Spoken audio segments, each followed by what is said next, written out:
کہانی ہے اس زمانے کی جب قیامت کی بہت سی نشانیاں پوری ہو چکی تھیں اور جو باقی رہ گئی تھیں ان میں سے ایک دجال کا ظہور تھا۔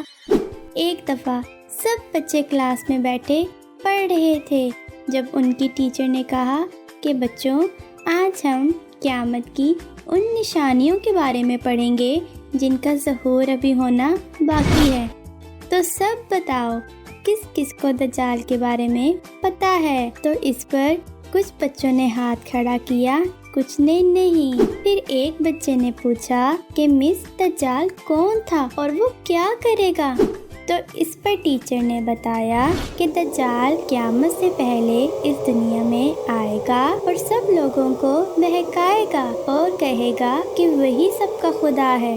تو اس پر ایک اور بچے نے پوچھا کہ مس اس کے آنے کی نشانیاں کیا ہیں؟ تو اس پر مس نے بتایا کہ آج کل کی ساری ٹیکنالوجی اور بری عادات سب دجال کے فتنے ہیں اور جو دجال کے فتنے سے نہیں بچیں گے وہ دوزخ میں جائیں گے اور جو اس کے فتنے سے خود کو بچا لیں گے تو ان کے لیے جنت ہوگی۔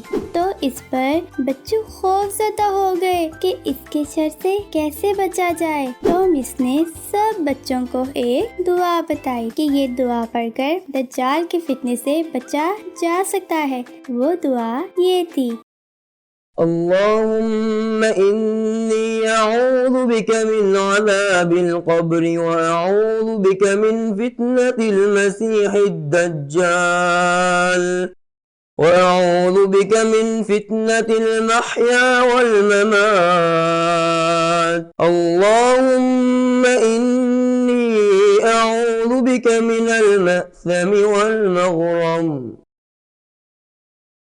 اے اللہ، بے شک میں تیری پناہ میں آتا ہوں عذاب قبر سے، اور میں تیری پناہ میں آتا ہوں فتنہ مسیح دجال سے، اور تیری پناہ میں آتا ہوں زندگی اور موت کے فتنے سے۔ اے اللہ، یقیناً میں تیری پناہ میں آتا ہوں گناہ سے اور قرض سے۔ سب بچوں نے اپنے اپنے گھر جا کر یہ دعا یاد کی اور اپنے دوستوں کو بھی بتائی تاکہ سب دجال کے فتنے سے بچ سکیں۔